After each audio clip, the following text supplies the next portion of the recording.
Are we live? Are we live right now? Holy crap, is it Saturday already? Is it time for Saturday live stream already? A Mando movie? Wait, is that real? Mando season 4 is being turned into a movie? A trilogy? Do I hear a trilogy coming? Do I hear a trilogy on the way? Oh, this is going to be a fun stream. This is going to be a fun stream. What's up, guys? It's Mike, a guy who loves Star Wars. Wow. So if you think you're having deja vu, or you think you remember hearing this news before, this is not the first time we have heard about a possibility of The Mandalorian Season 4 being turned into a movie. This was months and months ago. We heard about this Mando movie possibly happening, and those reports kind of got shut down, or they just went away and we didn't really talk about them. But now they're back and better than ever, as this Mando Season 4 might be turned into a movie. And not only that, it might be the very first movie to come out from Star Wars. Not the Rey movie. This Mando movie might be the first to come out from Star Wars, and this could be huge news, not only for the Star Wars fans, but we might be getting a Mando trilogy, ladies and gentlemen, a Mando-Verse trilogy, and we're going to talk all about it today. But how are we doing on this fine Saturday evening or afternoon, whatever it is for you guys? How are we doing on this fine Saturday afternoon? First of all, before we do anything, smash a freaking like on this video. We got a fun giveaway to do today towards the end of the stream. If you are a member, you automatically get instant access to that giveaway. It's going to be a very fun giveaway today. We're doing a pretty cool one today. I believe this is the almost second to last, or this is either the third or second to last giveaway we are doing. And it's a pretty cool one today, if I do say so myself, as today we are giving away a very, very, very cool This Is the Way Mando shirt, of course, in honor of this awesome, cool Mando news today. So that'll be later on in the stream. If you're a member, you get instant access to that giveaway, and that'll be very, very fun, okay? So let me open up the chat here so I can see what you guys are talking about. Let's see if this is working, too. Hang on.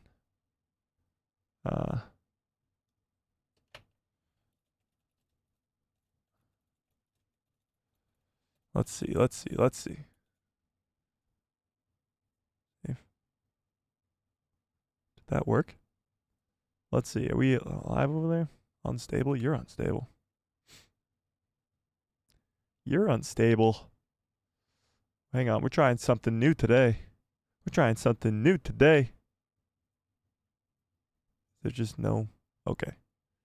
Well, this is not working, but we'll figure it out. Wait, what? How does this even work? It does say we're live over there. I don't know what's going on. We're trying to do a multicast thing today on Twitch and on Kick, but it does not seem to be working. But that's okay. That's why we did this as a test run anyway. We're good on the YouTube. That's for sure. So that's good. Okay, how we doing today, chat? Cappy, what's up, Cappy? Jay, how we doing? Ian, Austin, John Groom, and Dr. Ratty Ross. What's up? How we doing? All right, so I'm doing good, Jay. How are you? Let's talk a little bit about this. Hey, Jeffrey, what's up, Jeffrey? All right, let's talk a little bit about this Mando news, okay? Let's dive into what this really is. Is this true? Is this not? It is just a rumor for now, so take it with a massive grain of salt. It is a rumor, but this is not the first time we've been hearing this rumor, which makes it even crazier.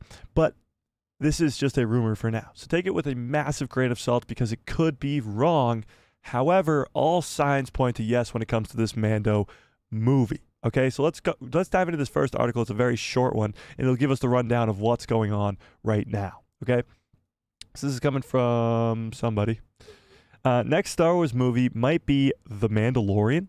So it might be Mando Season 4 being turned into a movie. Perfect. Actually, now it's perfect. Okay. So this is coming from Jeff Snyder. Now, we've talked about Jeff Snyder a million times on this stream, on this channel. Jeff Snyder is of the Hot Mic podcast. He is very, very good. He's got some incredible sources when it comes to Star Wars news. So let's read what he had to say. The Hot Mic's Jeff Snyder took to his podcast to share a surprising update on the next Star Wars movie.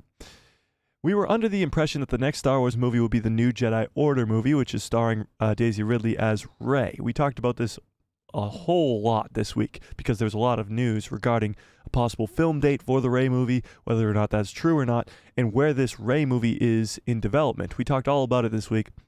I even did a whole on video about it, I think on Wednesday. We talked a lot about this. We assumed that this was going to be the first Star Wars movie, or at least the next one to be released. This might not be the case. There have originally been rumors that Lucasfilm was eyeing an April 2024 production start date for that film. I had quickly squashed those rumors by saying that August/September was a realistic aim. However, Snyder has now heard that the new Jedi Order is seemingly no longer the next Star Wars to be released into theaters. Rather, his Disney sources claim that the next theatrical Star Wars will be the 4th season of The Mandalorian, which is now taking shape as a movie instead of a TV series. So first of all, before we go anywhere else, I gotta know what you guys think about this. Is this good news to you? Is this bad news to you? Do you want The Mandalorian to stay as a show, or do you want it to continue and go to the big screen as a movie? We're gonna pull this up. How do you want Mando Season 4? Season 4. As a movie or continue as a show? You tell me. Movie or show? Because some fans I've been seeing out there are like, no, don't do this. Keep it as a show. We want the 8 episodes. And some people are like, yes, turn it into a movie. We need a movie. We need a Star Wars movie ASAP, and it can't be the Rey movie. That's a lot of people's big problem is you had the sequel trilogy. It was a disaster. Now, 6 years later, you're going to go back to the sequel trilogy with absolutely nothing in between when it comes to Star Wars movies? That sounds like an idiotic move, and it is. So maybe a Mando movie might take the edge off when it comes to going back to the movie theater, and then the Rey movie might perform better. Wow, this poll is 50-50 right now with you guys very split down the middle. I'll keep that poll up there for a while, but that's very interesting to see right off the bat. Jay says, I don't care as long as it's directed by John and Dave.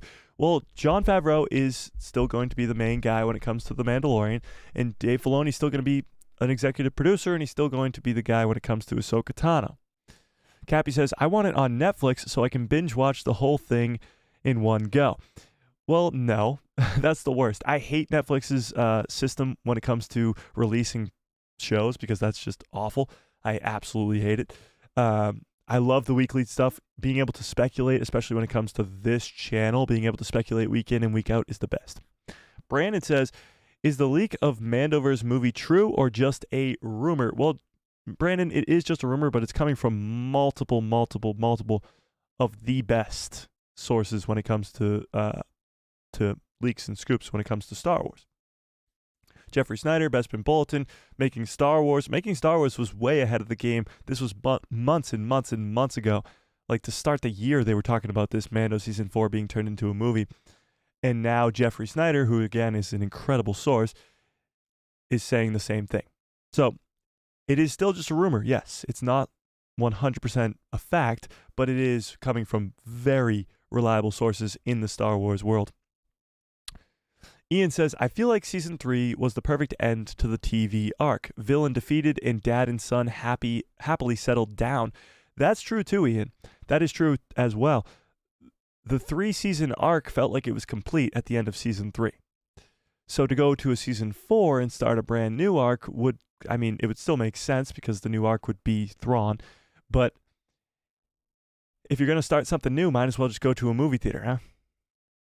Leave the 3 seasons as its own sort of little mini arc. John Groom says, if it's a trilogy, yes. If not, keep it a show. Interesting. So there's always the possibility, right? If you're going to do The Mandalorian Season 4 as a movie, you already have Dave Filoni's movie. You're not just going to do 2 Mando-Verse movies. That's not how Star Wars works. There's the original trilogy. There's the prequel trilogy. There's the sequel, wait for it, trilogy. Star Wars is made up of trilogies. It always has been, and it always will. So if they're making 2 spin-off Mando-Verse movies, there's gonna be a third, and it's gonna be a trilogy. Now, I was talking on Twitter with somebody about what they will call this trilogy. You have the originals, you have the prequels, you have the sequels. What is this trilogy? I would say they would probably name it the Mando trilogy or something along those lines. But if I had to, if I got to pick, if I got to choose what this trilogy could be called, it would be the prequel sequels. So from now on, I'm referring to this Mando-Verse trilogy as the prequel sequels trilogy, and nobody's going to stop me. Okay, so the prequel sequels trilogy would be perfect because not only it would fill the gap between this original trilogy and the sequels, which is 30 years, but it would also allow the fans who really, really hate the sequels, don't even see it as canon, to now see the prequel sequel trilogy as the canon Star Wars. That would be it. And it would be the perfect in-between because fans who don't like the sequels can see the prequel sequels, and fans who like the sequels can also see the prequel sequels, and it will still make sense in the timeline, and it will still make sense as a cohesive story. Because the prequel sequels can involve Thrawn and Luke and Leia and Han and the Mando-Verse characters and all this as an heir to the Empire type canonized version of Heir to the Empire. But it will also set up the sequel trilogy. Now, probably not in a direct way, but it will probably set up the First Order. It'll set up Luke's Jedi Temple. It might even set up a young Ben Solo. It could do a lot of things when it comes to setting up the sequel trilogy. But let's finish this article off. Where was I? Let's finish it off. What the hell? Where'd it go? Oh, there it is. Okay. Found it. So, The Mandalorian aired its first season on Disney Plus and was a very popular show, starring Pedro Pascal. However, will that same streaming audience want to actually buy a movie ticket for a theatrical continuation? Yeah. Star Wars fans have been begging for Star Wars to be in the movies ever since it went out of the movies in 2019. And even when it was the sequel trilogy, everybody was still going to watch it. Those movies still made billions of dollars because everybody wanted to go watch Star Wars in the movies. It's the same thing when it comes to The Mandalorian. Everybody would way rather have gone seen Luke Skywalker come to save the day at the end of The Mandalorian Season 2 on the big screen. Ahsoka's first live-action appearance on the big screen. Boba Fett coming back on Tython when Grogu's sitting on the Seeing Stone in the Slave One as it comes down from the sky. Imagine seeing that on the big screen. Even the Book of Boba Fett, having Luke train Grogu, and Cad Bane's first live-action appearance, and Ahsoka at Luke's Jedi Temple talking about his father on the big screen. They even know that Star Wars fans want to see Star Wars on the big screen because they put Ahsoka Episode 5 in select movie theaters around the world because they want people to see Star Wars on the big screen. How it's supposed to be. As for the new Jedi Order, based on the last credible update from writer Stephen Knight, Peaky Blinders, was aiming to have his latest draft of the script submitted to Lucasfilm before the end of the year. Having more delays happen since then, a Mandalorian movie taking the place in the release calendar might suggest that. So they're saying because this Mando movie is going to come out first, the Rey movie might have some more delays. Production on New Jedi Order was originally supposed to begin this coming April, but as I had reported, was pushed back due to the strikes to August/September. The finished product is set to release in theaters in 2026, May 22nd of 2026. Whether that's The Mandalorian or The New Jedi Order, the next one will be the first Star Wars released since 2019's Rise of Skywalker. So that release date is set. May 22nd, 2026 is the next Star Wars movie. However, we don't know if it's going to be a Mando movie or the Rey movie. We just don't know. However, that date is set. May 2026, we're getting a Star Wars movie. We just don't know which one yet. So with that being said, which would you rather? The Rey movie in May of 2026 or the Mando movie in May of 2026? Because I think, I'm not even going to pull that up because I think I already know the answer. The answer is the Mando movie. We literally pulled up in the last stream whether or not you would go see the Rey movie, and only 50% of you were going to see it. So a Mando movie, I believe, would absolutely crush in that poll. So I'm not even going to pull it up. All right, let me catch up on some chats here. I got my dying. Got my Mando mug, of course, and we're giving away a Mando shirt today. It's a very Mando-y stream today. All right, let's see. Where was I? Caleb Richardson, what's up? Caleb says, show means more time with Mando and Grogu.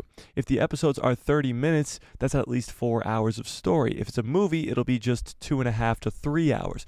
That's true, Caleb, and you'll get more story. But if it's a trilogy, you're going to get very similar to maybe even more story. With the trilogy, would probably be around 6 to maybe even 8 hours. Yeah. Jeffrey says, well, I don't care about anything John is involved in. This makes 2 different stories. He's written garbage, so I don't know. What? What are you talking about, Jeffrey? Caleb says, a pre-sequel trilogy, pull a Borderlands. Borderlands? Oh, like the video game Borderlands? I've only played one Borderlands, so I don't really know what you're referring to, but yes. Brandon says, Mando Season 3 wasn't good. Too much filler and no build-up to Gideon. He was a side character. Mando Season 3 wasn't good, I disagree with, but Gideon being a side character, I do agree with. He was definitely brought in way too late in that season. The Mandalorian Season 3 is definitely the worst of the 3, but it's not bad by any means. John Groom says, or the sequel prequels. Nah, I like the prequel sequels trilogy. Yeah. You gotta say it like that. Brandon says, if John and Dave do make Mando Season 4 happen, then they should have a plan for Din and Grogu, because Mando Season 3, Bo-Katan was the main character over them. That's true. But here's the thing. Mando Season 4, whether it's a movie or a show, is going to be all about Thrawn. It's going to be, of course, about how it affects Din and Grogu, but it's going to be about Din and Grogu being absolutely terrified of Thrawn, because they have to set up Thrawn as this big bad guy. Ahsoka did a good job of introducing Thrawn, who he is, why he was stuck in a different galaxy, and explained how he got back from that galaxy. What it didn't do a great job of is showing why we should be scared of Thrawn. Didn't really give us anything to be scared of. Now, I think the Mandalorian Season 4 or Mando movie, doesn't matter which one it is, will do a great job of giving us the Thrawn that we should be scared of. Now, Thrawn was going up against 3 Force sensitives in the Ahsoka show. Sabine, Ezra, and Ahsoka. And he's not Force sensitive. So, and he was also trying to leave Peridia, so he didn't really have a chance of staying and fighting. He didn't have a chance. So with the Mandalorian and the New Republic, there's no Force sensitives except for Grogu, but he's not going to go face to face with Grogu. When it comes to Din Djarin, the Mandalorians, the New Republic fleet, and everything in the Outer Rim, Thrawn is going to look like the frickin' best when it comes to fighting against those people because of his strategic mind and how he is. He's going to be fighting against pirates. He's going to be fighting against bounty hunters and the New Republic. And the New Republic, we already know, doesn't like to fight. We know that their Outer Rim presence is terrible, except for Carson Teva and arguably Harrison Dula. We don't really know where she is. But Mando Season 4 or Mando movie will give us Thrawn and why we should be scared of him and why Din and Grogu will be scared of him and set up Thrawn as this new big bad. And honestly, that's why I think it would make a great movie. Because setting up Thrawn as the villain and then continuing him as the villain into a full-on trilogy would be perfect. I think a movie is a way better play here. But that's just me. And right now, 53% of you do agree with me. But we'll keep that poll up for now. Caleb says, hot take, that's actually a good point. Disney Plus has brought a lot of casual TV and streaming viewers who probably will never go to the theaters. Well, here's the thing. Movie theaters, since the pandy, have lost a lot of gravitas, let's say, where they really don't, like, a lot of people just don't go to the movies anymore. They either wait for movies to come out on streaming or they just don't watch the movie at all. It's like $13 for a movie ticket now. It's insane. And going to the movies is a fun experience, but when you go to the movies and you watch, let's say, for my personal experience, I went and watched The Flash this year. That movie sucked. Really wanted my money back on that one. But I also went to the movies and watched Oppenheimer. And seeing Oppenheimer in the movie theater was like this extraordinary experience, especially because I went and saw it in the 77 whatever IMAX thing. Seeing a movie in the actual theater is a completely different experience. And when it comes to Star Wars has always been made to be in the movie theaters. Always. The original trilogy, the prequel trilogy, even the Clone Wars animated TV show starts with a movie. It's always been made to be seen on the big screen. And that's how Star Wars has always been. When it went to Disney Plus, and even with the Clone Wars, but when it went to Disney Plus with live action, with The Mandalorian, with the Book of Boba Fett, with Ahsoka, with Andor, with Obi-Wan, then, Caleb, you might be right, some fans who wouldn't have gone to see a Star Wars movie maybe went to see it on Disney Plus because they didn't have to leave the cozy comfort of their home. However, I'm still of the mind where Star Wars is supposed to be seen on the big screen. So we'll see. Jay says, Mike, you going to go see the new Aquaman? Absolutely not. That movie looks horrendously bad, and I would never waste my money like that. That sounds terrible. No. Tony, what's up? Don't worry about it. Caleb says, it's a good question to ask. Will these casual viewers go to shell out at least $30 to $50 on a theater experience? Well, it's not $30 to $50. You go, it's $13 for a ticket, let's say. It's another 10 or 15, whatever it is. Maybe you're right. Maybe it is $30. But yes, you're not wrong. A lot of people might wait till it comes onto streaming. But here's the thing. If it's good,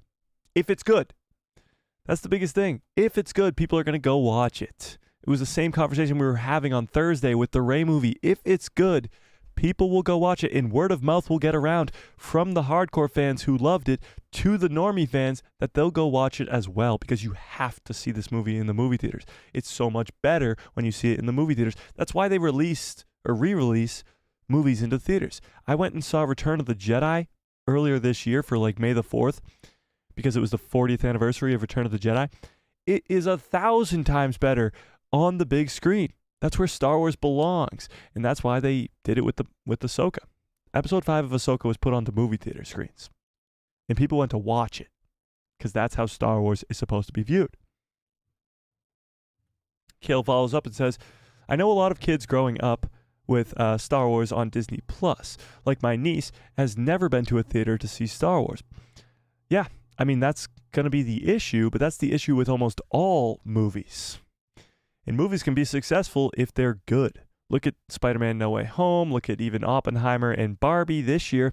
Even movies like animated movies, Across the Spider-Verse, Into the Spider-Verse, the Super Mario Bros. Movie. It doesn't matter. As long as it's a good movie that people want to go watch, they're going to go to the theaters. They're going to spend the $30 to $50 to go get this awesome, fun experience with the movie they want to watch. John Groom says, imagine if it turns out that the Mandalorian took Rey to Jakku as a baby. Well, no, that's already set in stone that it's her parents. That's in a canon novel. The Shadow of the Sith, it's her parents. They leave her on Jakku because Ochi of Bastoon is chasing them, and yeah, that's how it's done. Yeah, it's not Mando, but that would be crazy. Dominic, what's up, Dominic? How we doing? Caleb says, for a lot of families and adults in general, it's too expensive to go to the movies. That is true. 100%. I'm not disagreeing with you. It is an expensive task. It's not just like going home and watching a streaming service, obviously. But it's more of the experience. People still go watch movies all the time. Movies still make billions of dollars all the time. I know Barbie did. It made well over $1 billion. It might even hit $2 billion. I'm not too sure. But even like Super Mario hit $1 billion. Did Oppenheimer hit $1 billion? I don't think so. But those were at least the two big ones that this year that hit $1 billion. You have No Way Home that made $2 billion. Like recent movies, even in a post-Pandy world, still can hit $1 billion. What's up, Joe? How we doing? Nice sweater? Oh, thanks. It is a nice sweater. It's my Saturday stream sweater, you know? Jeffrey says, I don't remember the guy's name who's going to do the Boba Fett movie. We should get him to write it. John and Dave's stories are too weak and too much weak at too much points of their series, and that's what I was saying earlier. Well, no, absolutely not. There's no denying that John and Dave are the guys. They not only saved Star Wars, but they've made Star Wars what it is in the current world. Mando Season 1, 2, 3, Book of Boba Fett even, and Ahsoka are what we are enjoying the most. Even the Book of Boba Fett has its moments, but it has its, of course, filler episodes or whatever you want to call it. It's still a quality show. It's still better than Kenobi, let's say, except for the finale of Kenobi. It's still better written, I should say, than Kenobi. Ypal Joe says, Andor Season 2 has been pushed until 2025, and I'm not mad about it. I just want them to do a good job like they did with Season 1. Yeah, we talked about Andor Season 2 being pushed on Thursday. Yeah, it's not the biggest deal. I mean, I'm not just shaking in my chair trying to get excited for Andor Season 2, but I am excited for it. I just am not that, concerned about the wait, you know? Jeffrey says, I hate to say, but Andor's story is the best Star Wars in a long time, in my opinion. I hope Season 2 is as fire as Season 1. A lot of people agree with you, Jeffrey. A lot of people really, really love Andor. It's not my favorite show, but I did like it. I did like it a lot. It's just not my favorite. Yeah. Joe says, the Andor story is incredible. Rogue One is my favorite movie for so many reasons. I just love it. Same, except the ending is... ending to be unreal. Oh, I expect the ending to be unreal. Well, the ending's going to lead right into Rogue One itself. Rogue One is my third favorite Star Wars movie ever. It's my favorite Disney Star Wars movie. And Andor just didn't hit as well as Rogue One did for me, you know? Jeffrey says, don't talk about the Book of Boba Fett. That was the worst project I've seen Dave worked on, honestly. Worst project Dave Filoni's worked on. Star Wars Resistance, obviously. Caleb says, Josh Trank? I hear the dude is the worst nightmare to work with. Dude got fired from Fantastic Four halfway through because he got drunk and ran around set naked. What are you talking about, Caleb? What? Who is this guy? Josh Trank? All right, I got to look him up now. Josh Trank. What are we talking about? Who is this guy? Josh Trank. He worked on Fantastic Four, the 2015 one, the one that was absolute shit. I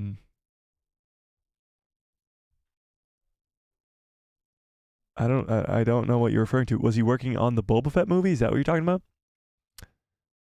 I don't know what you are referring to. That is wild. He was hired to direct Boba Fett. Oh, okay. And then it got canceled. Okay. Well, good then. That's good, I guess. Lunar Media, what's up? Says, hi, what's up? What is that on, though? Is that on Twitch or on... See, we're on Twitch and Kick. Oh, he's on Kick. Is Kick working? Lunar, if you're there, is it working? Can you see my face? Because for me, for some reason, it just says it's a black screen, but it also says I have good connection. So I don't really know what's going on there. I'm confused about it. So if you could help me out, that would be nice. But that's crazy about the Boba Fett movie. I had no idea about that at all. That's crazy. Absolutely crazy. No, James Mangold, something like that is his name. Well, James Mangold is definitely not the name. James Mangold is the guy who's doing Dawn of the Jedi. Ypal Joe says, is Resistance really that bad? I saw the trailer and it was hard. It was a hard no for me. It seems extremely geared towards kids of the sequel era. I watched an episode. Not even. I watched a half an episode and I didn't get through it. So I couldn't tell you if the story is bad or not, but I just can't do it. The animation's too weird for me. And it's just, no, I can't do it. Can't do it. Can't do it. John Groom says, Book of Boba Fett is just gets too much criticism. From the desert came a stranger is peak Star Wars. Oh, yeah. Episode 6 of that season, which is that episode where you get Luke training Grogu, you get Ahsoka meeting Luke, you get seeing Luke's Jedi Temple, you get Cad Bane's first live-action appearance, like, you get Cobb Vanth getting shot down by Cad Bane.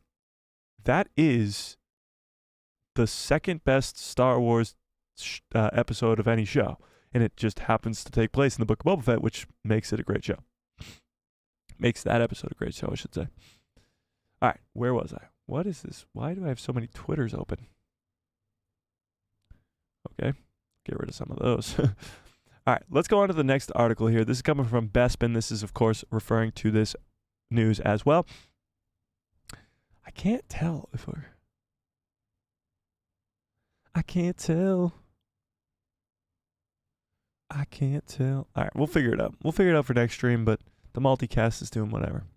Jeffrey says, well, I was the one person, has a favorite part out of the series, but, well, I like that one person was the favorite part out of the series.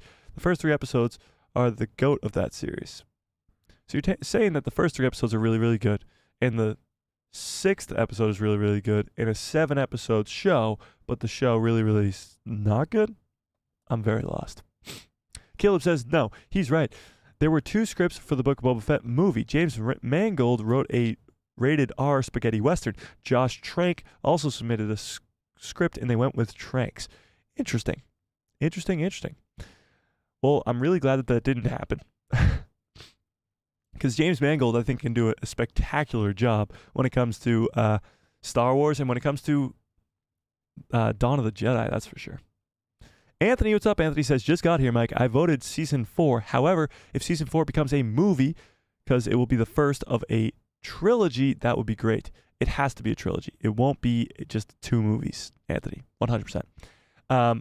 Yeah, I think a prequel sequel trilogy is the best bet. But let's read this Bespin Bulletin article right here. The Mandalorian Season 4 reportedly being turned into a movie, next Star Wars film to be released. Jeffrey Snyder of the Hot Mic podcast has taken to his podcast to share an update on the next Star Wars movie, which might come as a shock to some readers, but not to all that have been following this site in recent months. Bespin sucks. Sorry, Bespin, you don't suck, but just calm down. Before delving into what he had heard, Snyder shared that the latest episode on his Hot Mic podcast, which he co-hosts with John Maracha, that things in the film industry have changed, including plans due to the writers' strike and the SAG-AFTRA strike, and that this is particular has impacted Star Wars. Pre-strikes, Snyder reported that Daisy Ridley's led untitled Star Wars movie was set to be the next Star Wars film to be released, and that Lucasfilm were eyeing an April 2024 start date to start filming. Snyder, as well as Hollywood Trades and various insiders, all pointed towards the Ridley film being the first Star Wars movie to be released since Rise of Skywalker. That is what I had been hearing myself. However, Snyder is now hearing that Ridley-led New Jedi Order movie is seemingly no longer the next Star Wars film looking to release into theaters. It's a Mando movie. So here's what Jeffrey had to say himself. This is the quote from the podcast. I think we've all been operating under the impression that the Daisy Ridley movie is going to be the next Star Wars movie. I know I certainly was. They announced like 3 movies, and it was like, okay, Daisy Ridley's one is the furthest along, so I think it has a director and all that. Anyway, it sounds like it may be the next one. So when the Daisy Ridley movie was announced, it seemed like it was going to be next because it had a director, it had a writer, and it seemed like it was the furthest along. James Mangold was just him. He didn't have a story. He didn't have a script going. He didn't have anything like that. Even Dave Filoni was still working on Ahsoka, and he still has other things to get to before he gets to his movie. So the Rey movie seemed like the perfect one to be first in line. The news that the Rey film may come as a surprise, given that just recently the film lead, Daisy Ridley herself, shared that she believes her Star Wars film is set to be directed by Sharmeen Obaid-Chinoy, was set to be the next Star Wars movie released into theaters. The next Star Wars film slate to be released is on May 22nd of 2026. We talked about that. That's the set date. We don't know which movie it is, but May 2026 is the release date. However, Snyder is now hearing from Disney sources that is no longer the case, and went on to share that the next Star Wars film to be released is actually the 4th season of The Mandalorian, which is now taking shape as a movie instead of the season of TV. So here's what he said about that. A couple of months ago, I shot this one down, that there was a rumor that the 4th season of Mando could be turned into a movie. I think at the time I didn't think that that was necessarily the case. However, that is now what I am starting to hear.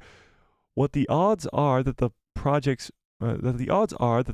favor whatever season 4 of The Mandalorian turns out to be, whatever is in it, whatever it turns out, whatever shape it takes, get to the point, is it's looking to be the next Star Wars movie. And that might be the thing that was announced before the end of the year. So we've been talking about this a little bit on stream, but not really that crazy. There's a rumor that there's going to be this massive announcement from Lucasfilm and Disney before the end of this year. Now, we don't know what that is. Some people thought it would have been a Skeleton Crew trailer until that got delayed till the end of the year, possibly. I still don't believe that, but it's possible. Some people believe that it could have been an Acolyte trailer or even a Bad Batch Season 3 trailer. But now, what Jeff is saying here, this big news that could be announced before the end of this year. Guys, we're in December already. It's December 9th. We're almost at the end of this year. The big news that we could be hearing before the end of this year could be that The Mandalorian Season 4 is going to be the next Star Wars movie. And it's going to be released in May of 2026. So, this is where we get into a little bit of the deja vu stuff. But let's hold that for a second. So, that would be insane. If before the end of this year, which is only 20-ish days away, if before the end of this year we get the news that The Mandalorian Season 4 is being turned into a movie, and not only that, it's the first of a trilogy, would that not be the best news that we've received from Star Wars in quite a long time? Because we got 3 movies announced at Star Wars Celebration. 3 movies that were all completely separate from each other. One was at the beginning of time, pretty much 25,000 years before the whole Skywalker saga exists, with the Dawn of the Jedi movie. Then you have the Rey movie, which is after everything. Then you have the Mando movie, which is right down in the middle. None of them are connected to each other, at least in any seemingly actual character-driven way, but they could be connected via like the sacred texts or ancient Jedi temples that show up in the Rey movie that were thriving Jedi temples in the Dawn of the Jedi movie, stuff like that. But if we are actually to get a trilogy announced, there's something way different about a solo movie, just a one-off movie like a Rey movie, versus if the Rey movie was the beginning of a new trilogy. There's something to look forward to. There's a new threat that will span over 3 episodes of a movie, over years and years of content, where you get to speculate about what's going to happen with this character, a new cast of characters, all this crazy stuff. There's something amazing about the trilogy format when it comes to Star Wars. And if the Mando-Verse, what we've been so excited for the last 4.5-ish years since the first Mandalorian came out, then wow. Would that be insane? We would get to look forward to at least 3 years. I would guess probably 6 years because they put a year in between each movie. I don't really know. But at least 3 years of movies from the Mando-Verse that span over the characters of Din Djarin and Grogu, the Mandalorians, Boba Fett, Ahsoka, and the cast of Rebels like Ezra, Sabine, Hera, Chopper, all of them. But not only that, the original trio, Luke, Leia, and Han, would be heavily involved. Probably deepfake. We talk about this all the time. Deepfake versus recast. It would probably be deepfake because Luke's already been deepfaked so much in the Book of Boba Fett, in Mando, and all this other stuff. But you would have the original trio involved in that trilogy as well and allow fans to pick and choose what they want to have as headcanon, but also have a well thought out story. There's still this massive 30-year gap between the original trilogy and the sequel trilogy. It still exists. It's still there, and it's still massive. Massive. We almost know nothing about Luke's Jedi Temple, about Ben Solo's fall to the dark side, about Palpatine pulling behind the scenes because he's still alive on Exegol right now, about the First Order rising to power, about Snoke, about anything. Leia and Han splitting up. We don't know any of that stuff. We don't know it. This is massive hole in the Star Wars timeline. And this trilogy could begin to fill that hole. And that's why I'm really excited about this. That's why I'm really, really, really excited about this news. Getting bot chats in the kick. Oh, wait. In Twitch. Just got a bot chat. Screw you. Go away. Okay. Let's see what you guys are thinking. Let's see what you guys are saying. And by the way, this poll is still at 50-50. 50% of you guys want this to be a movie. 50% of you guys want this to be a show. This warrants a way bigger poll. I'm going to do this on the community tab on the channel. Oh, wow. This is going to be interesting. This is going to be very interesting. Because if it's the beginning of a new trilogy, I think a lot of fans will want it to be a movie.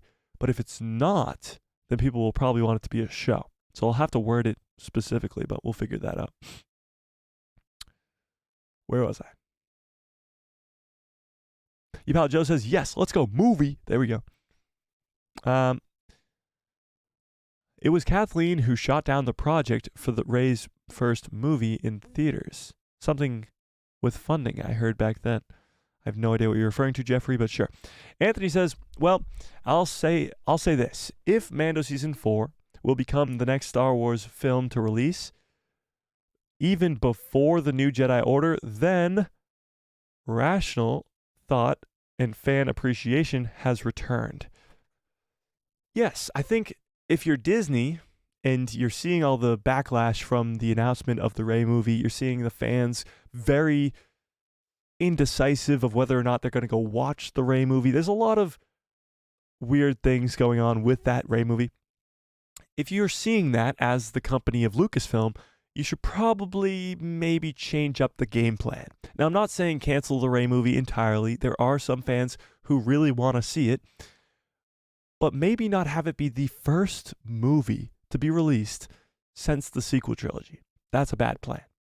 So having not only a trilogy in the Mando-Verse, which would be absolutely incredible, but having that start before the Rey movie gets released. Having Mando Season 4 be turned into a movie and be the first of a trilogy, be that first film that comes out before anything else, is just smart. It's just smart. And like Anthony's saying, it will give us some hope that Lucasfilm is listening and Lucasfilm is learning. Caleb says, I wonder if Mando Season 4 does get turned into a movie, will the Mando-Verse movies have a bigger budget of $200+ million, or will they keep it around the $100 million? Well, to that I say, if it's a movie, it's going to get more money. It's going to get a bigger budget. Simple as that. Now, how big that budget will be, I don't know. I really don't. If you look at the Ahsoka show, though, Dave Filoni, now we don't know specifically how much the Ahsoka show cost, but Dave Filoni did a spectacular job. Visually, the Ahsoka show seems like it's leaps and bounds ahead of even The Mandalorian. Like just some shots visually and other things. Just purely based off of visuals when it comes to Ahsoka, it looks way better than most projects that we've seen. And I don't know what the budget was for that. I don't know if they gave Dave a bigger budget. I really don't. But if you're going to a movie, it's got to be movie quality, and I think a bigger budget is warranted. Also, you can make more money in the movie theater than on streaming. Because if you give it a $200 budget then you're going to have to make a lot more money, but you're going to be in theaters, so you have the chance to make a lot more money. Anthony says, Mike, did you just correctly misquote an article? We've all been operating under the impression. What? I have no idea what you're referring to, but yes. Caleb says, because Mando season 1 through 3 cost about $100 million each. Yeah, no, you're not wrong. I think a movie would get a bigger budget. I think there would be more action in a movie. I think there'd be like bigger action sequences. Of course, Thrawn is going to be taking over the galaxy in this movie, if it does happen. So we'll see. Ian says, I don't know. I know the Rey movie is happening, but we don't normally trust movie announcements.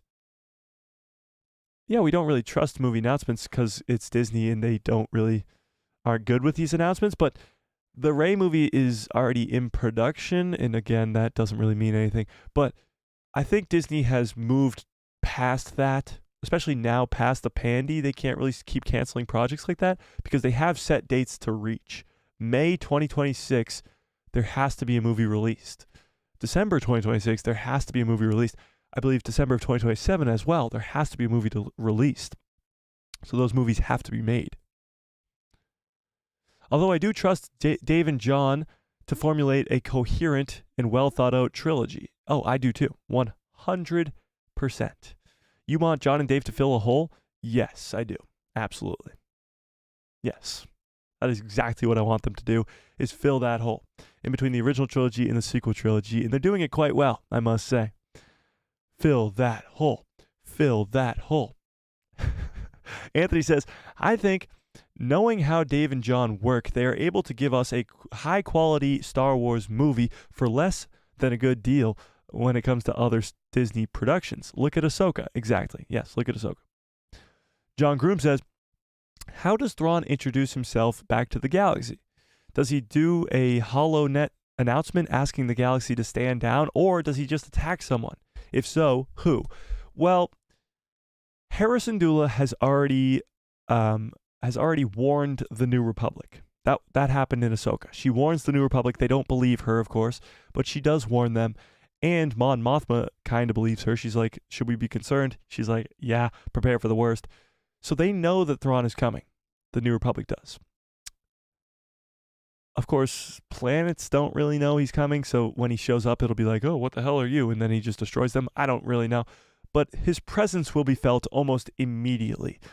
The Rebels cast knows about him. People in the galaxy know who Thrawn is from before he vanished.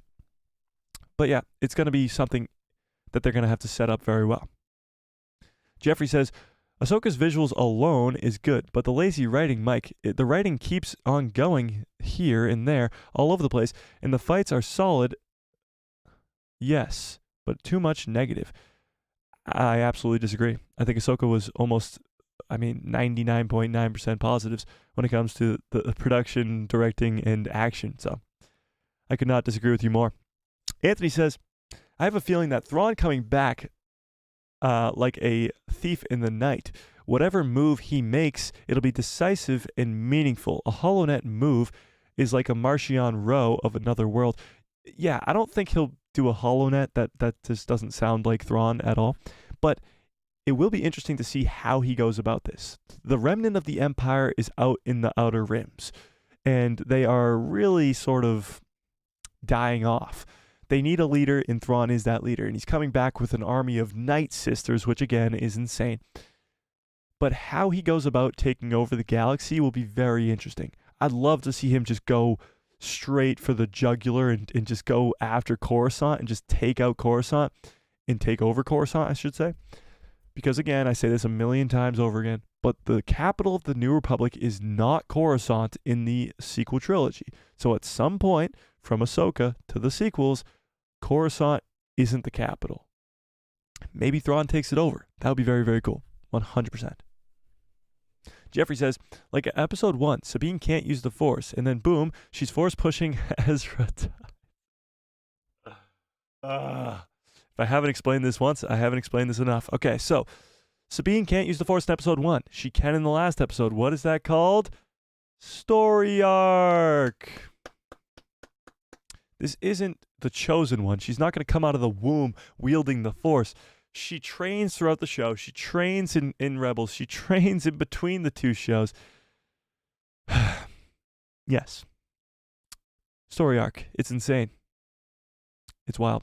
All right, let's move on to the rest of this article, because it speculates, or it's about the deja vu, because we've heard this article, or we've heard this announcement of Mando Season 4 turning into a movie before. We talked about this like over 6 months ago, and this is why. You may be thinking that this Mando Season 4 turning into a movie rumor sounds familiar. Well, that's because it is. In July, 5 months ago, Making Star Wars reported that Lucasfilm and Disney were considering turning the 4th season of The Mandalorian into a feature film, and that executives quite liked this idea. Making Star Wars stressed that this was simply an option that Star Wars was considering and was dependent on how significant of an impact the strikes would be on The Mandalorian Season 4's production, and other Star Wars productions as well. So it all was dependent upon how those strikes affected The Mandalorian Season 4. How far would they have to push back The Mandalorian Season 4? And if it was too far, it would probably have to be a show, because they wouldn't be able to create the movie in time for that May 2026 release window. They would have to turn it into a show if it wasn't going to make that window. If they weren't given enough time to create the movie that they could or should, then they wouldn't have done it. However, it seems like they believe that they can make a quality movie with The Mandalorian Season 4. The 5-month report lines up perfectly with what Snyder is reporting today, though no credit was given to Making Star Wars during the hot mic initially, but was done so once a viewer and co-host of Making Star Wars, Sketchcraft, sent in a super chat to the show to credit Making Star Wars. The hot mic conversation moved on to the Mando's lead man, Pedro Pascal, if he would be available to star in a film, giving his commitments to the Fantastic Four, The Last of Us Season 2, both of which are filming early next year, and Weapons, a movie he shoots later in 2024. Rocha stressed his concern about the supporting cast not having enough to draw out of the box office, including Katie Sackhoff and Rosario Dawson. But Snyder seemed baffled at how Pedro Pascal could be available for this film, something I've been saying for quite some time, because Pedro Pascal is a busy man. He's one of the big faces in Hollywood now. He's going to be in the next Gladiator remake. He's going to be in Tales. He's going to be in The Last of Us Season 2. He's going to be in the Fantastic Four, possibly. He's got a lot of stuff going on next year for filming. Is he going to have time to film Mando Season 4 or a Mando movie? So this is what Jeffrey has to say. I don't know how you're going to get Pedro Pascal on camera if this movie winds up being next, given his schedule for the next 4 to 6 months. Maybe it is another person in the suit and he comes in and does voiceover. I don't know. So let's touch on that for a second. Pedro Pascal. We've talked about Pedro's sort of lack of enthusiasm when it comes to Star Wars, to put it nicely. He would rather show his face in a different project like The Last of Us than do The Mandalorian. In Season 1, he's under the mask as much as he can. Whenever there's stunt work, of course, he's not under the mask, but he is under that mask as much as he can. We even get to see Din Djarin's face at the end of Mando Season 1 and Mando Season 2, but Mando Season 3, we don't see his face. Now, during filming of The Mandalorian Season 3, Pedro Pascal is not under that mask at all. It's all voiceover work, and he's not even on set. He was filming Last of Us Season 1. He was doing other projects. He was never under that mask, which is strange. Leads us to believe that he doesn't like playing the role, or he just doesn't want to be involved as much anymore. How is that going to work moving forward if there is going to be this Mando-Verse trilogy, this prequel-sequel trilogy? How is this going to work if Pedro Pascal doesn't want to be involved? If Pedro Pascal, if he's not showing his face, doesn't want to be involved? He's also a very busy man now. Gladiator, Last of Us, Fantastic Four, Weapons, whatever the hell that is. How are you going to get one of the biggest stars in Hollywood to come back to put on a mask and be Din Djarin? It's a big issue. And I would love to see how you guys would go about this because I don't know.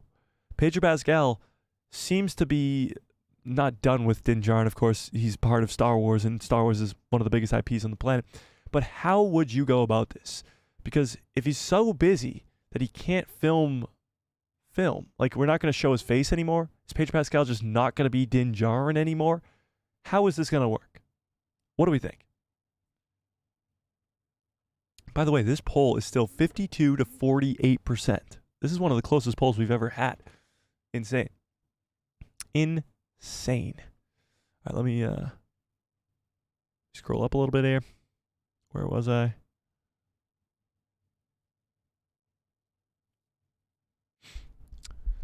Anthony says, I have a strong feeling that Sabine's presence on Peridia.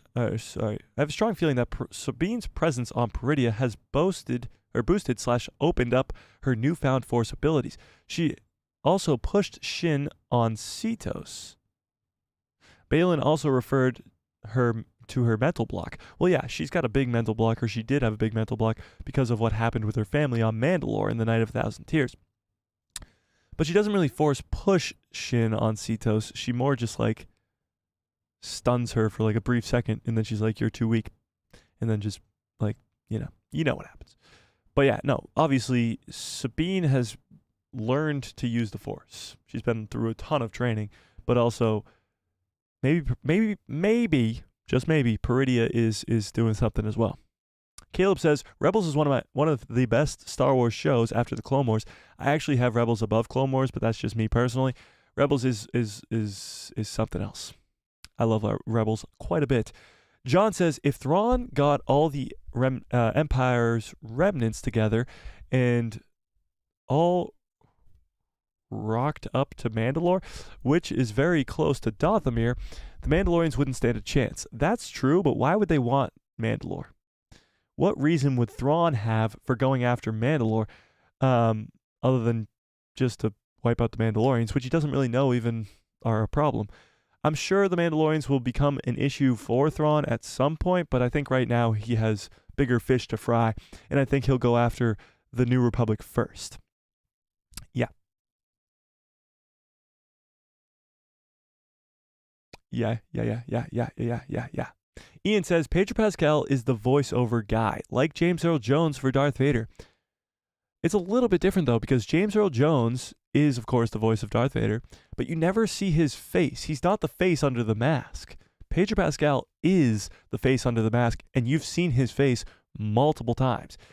In the finale of Mando Season 1, in the finale of Mando Season 2, and in the penultimate episode of Mando Season 2. You've seen his face many times. So he is the face under the mask. And if they're going to remove the mask again, he's got to be the face. Dr. Roddy Ross, what's up, says, Mando movie would be be the balance point for most fans and will shed light on what's happening over the years if it is released before the Rey movie. I agree with that. I think it would be the perfect balance for the fandom to give us that movie first and then the Rey movie instead of vice versa. And it would make more fans willing to go see the Rey movie because they would be more apt to go see Star Wars in the movie theater. Well put. John Groom says, tell Pedro he'll get a scene where he gets to make out with Katie Sackhoff.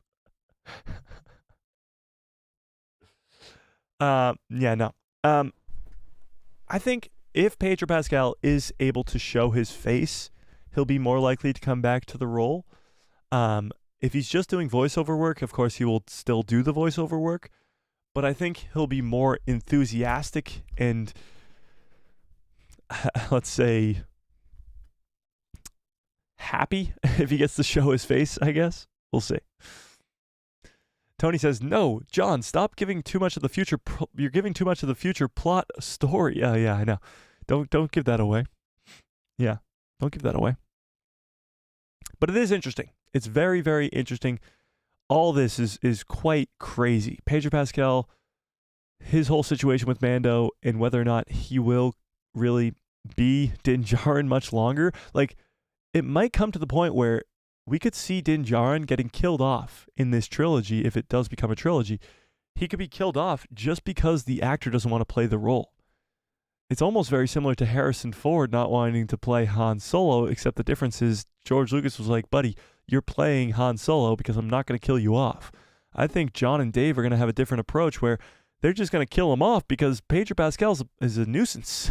he's not fun to work with behind the scenes, it seems like, and he might just be done. So you could be getting a Din Djarin killed off very, very soon, and sooner rather than later because he's not supposed to be killed off, I would say. But that's just me. Interesting. I don't know why it's being like this. Interesting. So we'll have to try to do the multicast again. Actually, wait, are we on Twitter? I haven't even checked that. How do I even see if I'm live on Twitter right now? Oh, wait. Wait, wow. Why does it say Natalie Portman? What? Yes, a trilogy. Why is this? Why does it say Natalie Portman wants to return to Star Wars? Whatever. All right, we'll figure that out for next stream. That's stupid. Okay, whatever. But the multicasting was a failure, but a success today. We'll say that. John Groom says, heard a rumor that Ahsoka might be given an Obi-Wan role to look after Luke's son and possibly take him to Peridia. Wow, that would be insane. If Luke Skywalker did in fact get a son, that would also involve Mara Jade coming into live action, and them, of course, having a child. That would be insane, for sure. But we'll see. Anthony says, it's been about 10 to 11 years since Ezra and Thrawn were taken away. 2 years later, A New Hope. 4 years later, operations of the Mandalorian and Gideon. Sabine trained for probably 2 to 3 years, and then Ahsoka leaves. Yeah, sounds about right to me. Sounds about right to me. Tony says, just to add, Ahsoka leaves Sabine right after Mandalore got bombed. I think she sees like she's training for the wrong reasons, and yes, it's probably around that same time. Yeah. And John, no, I agree. That would be an insane if Ahsoka took over the role of looking over Luke's son. Whew. It'd be like poetry. It would rhyme, and it would be incredible. That would actually be. That would make for a great video. I might write that down. Ahsoka equal Obi-Wan for Luke son. Hopefully I remember what I mean. Yeah. Let's go to this next article I got up for this Mando news again. This is the last one I got for the Mando news, and then we're going to switch gears over to something else. But this is coming from Star Wars Newsnet. The Mandalorian Season 4 rumored to be reworked as a movie and could release before the Daisy Ridley Star Wars film. That's the biggest part. It could come out before this movie. So, in a surprising turn of events, the rumor mill is suggesting that the 4th season of The Mandalorian might be turned into the next Star Wars movie instead of the one that Daisy Ridley is the lead of as Rey.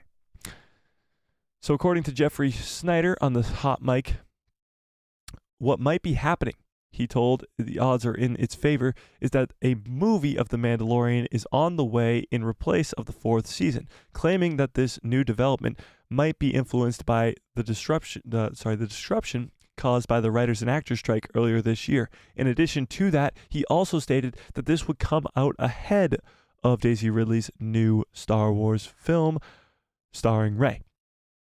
Original plan was for the next installment of Din Djarin's story to be a season of TV. As Jon Favreau has said earlier this year, the scripts were all done for season 4. So during filming of season 3, they finished all the scripts for season 4. Snyder said the strikes may have changed some things since then. Though stunt double Brendan Wayne posted last month that season 4 of Mando is getting ramped up. Notice he didn't say anything vulgar like just the Mandalorian. Or wait, vaguer. What? So this was So Brandon Wayne, we actually did talk about this live. Give me one into the chat if any of you remember this when we talked about this live. But about a month ago, Brandon Wayne, who is the guy under the mask, he's the stunt double for Din Djarin, he posted on Instagram and said that preparation or production for Mandalorian Season 4 is beginning to ramp up. Do you guys remember us talking about that? We talked about this on stream, but that was kind of a big deal because we didn't know when Mando Season 4 was going to finally actually get into production, when it was going to begin filming, all that stuff. But he did say that Season 4 of Mando is getting ramped up. He did not say a Mando movie, he said Season 4. Keep that in mind. It also makes you wonder what is becoming of Dave Filoni's Star Wars movie, which was supposed to wrap up the events of the Mando-Verse in an epic finale for the Mandalorian, Book of Boba Fett, and Ahsoka series. Would this new movie replace his one or simply precede it? Theoretically, there's no reason we can't get a standalone Mando film before the big finale film. But it would threaten to rob Filoni's film of some of the grandeur if there's already going to be another film releasing that features the same characters. Again, I think this would only help Dave Filoni's movie because it would turn this whole thing into a trilogy and would add only just so much more hype and anticipation from Star Wars fans. Earlier this week, we shot down rumors on social media that Daisy Ridley's movie would begin shooting in April, though there's no direct correlation between that and the Mandalorian shooting schedule. Charmin Obaid-Chinoy's directed film would still come out in May of 2026.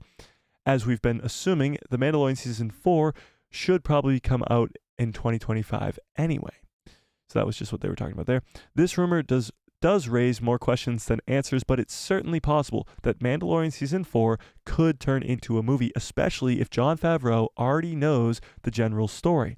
It will be interesting to see how this one pans out.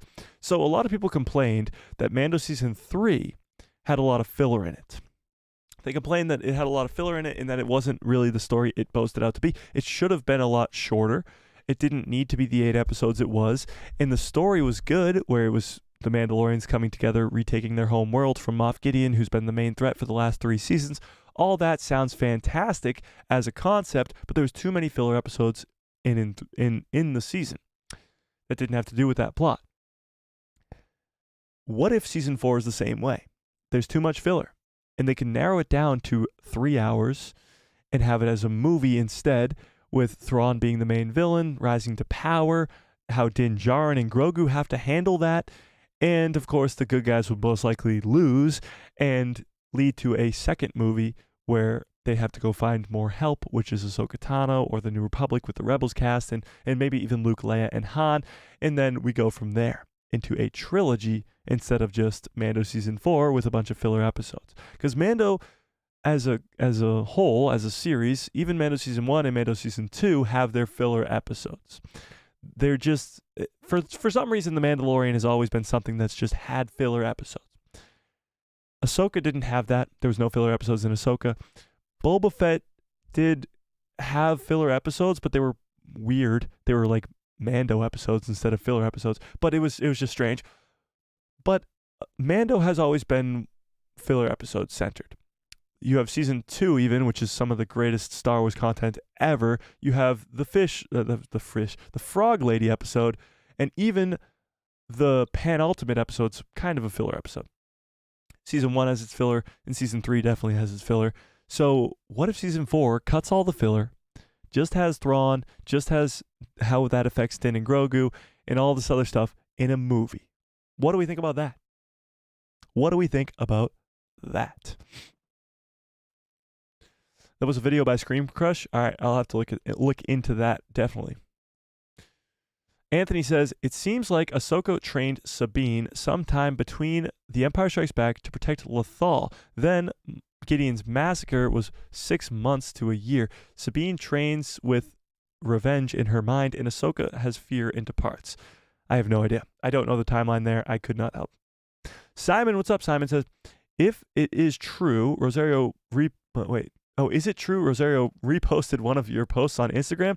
Yes, it is, Simon. welcome to the stream. And how the hell do you know that? Yes, she did. How do I prove this to you guys? If you guys aren't in the Discord already, there's a completely free Discord in the description below this video. Go join that Discord. But I sent it to the Discord. I can't show you guys because it's on my phone. I can show you guys the screenshot on my phone, but she did. She reposted one of my posts on Instagram to her story. It was very, very cool. Huge shout out to Rosario if you're watching, and we know that you are. Huge shout out to you. Thanks for reposting that. It was amazing. Yeah. Thanks, Simon. I appreciate that. Tony says, you need to publish a timeline. Oh. There's a timeline book. Yeah. Mike, have you considered doing a reaction videos? Like reactions to what? I'd do some reaction videos, but I don't know to what. Melvin, what's up, Knights of Melvin? How you doing, Melvin? You doing good? Melvin says, ha ha ha ha ha ha ha ha ha. Disney Star Wars is dead. What are you gonna do, Melvin? Can't argue with that. That's just logic right there. Yeah. Anthony says, I'm hoping on the Star Wars channel or website they'll release an official timeline. Well, they just did an official timeline book, although I have not read it. But yes, that'd be cool. I've always looked at supposed filler episodes as being a world-building episode. Oh, yeah. Well, there's always room for those episodes, but when it comes to the movies, there's definitely no room for it. John Group says, The Believer in The Mandalorian Season 2 was the best filler episode of all time. I don't know which one that is, but yes. Dr. Ratty Ross says, voting for Mike to direct the Mando trilogy. Oh, God, no. I don't know the first thing about directing anything, so let's not do that. Those would not come out well. But thank you. I appreciate that. Knights of Melvin says, do you think someone should, Tony says, Melvin, do you think that someone should buy Star Wars from Disney? There you go, Melvin. What do you think about that? Should Star Wars be sold to someone else? And if so, who? If so, who? Who? This is some crazy stuff. A Mando trilogy would be absolutely insane. Let's pull this up instead, actually. Yes, and his name is George. Well, Melvin, I don't think George Lucas has enough money to buy Star Wars back at this point, but and he probably doesn't want it. Melvin doesn't want it either. How old's George Lucas now? George Lucas is now 79. His birthday is May 14th, so he'll be 80 next year. I seriously doubt a 79-year-old George Lucas wants to keep making Star Wars. That's why he sold it in the first place. He didn't want to do a sequel trilogy because he knew it would take 10 to 15 years to do, and that's not something he wanted to do, you know? There's a Saudi prince that wanted to purchase it. Well, there's always a Saudi prince that wants to purchase everything. Yeah. Other than George, do you have any other companies that you would like to see buy it, Melvin? Let's end this last poll. By the way, 56% of you, let's see if the math is mathing. It's not, but 56% of you guys do want it to continue to be a show and not a movie. However, we're going to start up a new poll and see where this one goes. Do you want a Mando? Oh, shit, what the hell? What the heck just happened? A Mando-Verse movie? Trilogy. Trilogy. Do you want a Mando-Verse trilogy? Yes or no? You tell me. Trilogy in between the originals and the sequels called the prequels, sequels. Would you want to see a Mando-Verse trilogy?